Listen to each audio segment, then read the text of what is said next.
नमस्कार मित्रांनो, कर्ण fans club Maharashtra राज्य या चॅनलला आपलं सर स्वागत आहे. आणि आज आपण बुकिमेकर मैदानात आज नंदीचा ह्या बाईट घेण्यात आलेलो आहे. तर विचारू या नंदीचं नाव आणि मालकांचे नाव. सर आपलं नाव सांग. साईनाथ दने, मुळशी धारावली. म्हणजे प्रॉपर आपण मुळशीचे का? हो, इथलेच प्रॉपर आम्ही.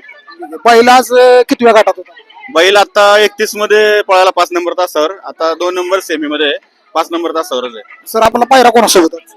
पैर आज चांदखेडकरांचा लक्ष आहे, जो आता प्रतीक शेठ साखरेंनी घेतलाय, तर त्यांचं लक्ष आहे. आणि मला असं वाटतंय की हा बैल आज फायनलला हा एक नंबरचा मानकरी होईल असं मला वाटतंय. कारण हा बैलाचा आम्ही बघितलं करंट, हा फुल आहे करंट. तर याबद्दल तुम्ही काय सांगाल? ह्या बैलाचा इतिहास काय? इतिहास सांगायचं तर आता चालू 2025 मध्ये त्याच्या 3 फायनल आहेत आणि ह्याच मैदानाला त्याने 4 नंबर केला आता 3 महिन्यापूर्वी. म्हणजे ह्या बैलाचं मागच्या मैदानात लेटेस्ट वालं मैदान कोणतं आहे की ज्या मैदानात नंबर आता आंग्रेवाडीलाच पळाला होता. कडनी गट काढला, सेमीला थोडा टाकाटाकीत मार खाल्ला. काय आता सगळे दिवस सारखे नसतात, एखादा बैल कमी जास्त पळतो. सेमीला टाकाटाकीत मार खाल्ला होता आम्ही.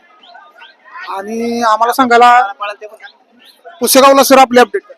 पुष्यगावला पण पळालो होतो, पण गटाला थोडस टाकाटाकीत मार खाल्ला, कारण प्रवास खूप असतो. पुसेगावला किती वेळा गटात आपला बैल होता? पुसेगावला मला वाटतं 14व्या गटात पळाली होती गाडी. आणि आम्हाला असं वाटतंय आजचं मैदानाबद्दल थोडीशी पब्लिकला पण माहिती पाहिजे की आजचं मैदान कसं होतं, रितसर आहे, पारदर्शकता आहेत किती?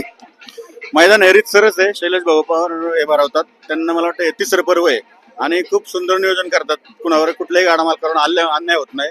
सर्वसामान्य बैलगाडा मालक इथं गुलास पात्र राहिलेच बऱ्याच वेळा. म्हणजे हे मैदान रितसर आहे आणि रास्त आहे, यात काय दुमत नाही.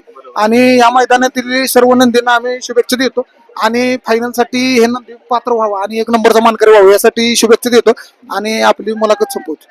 धन्यवाद, थँक्यू. चॅनलला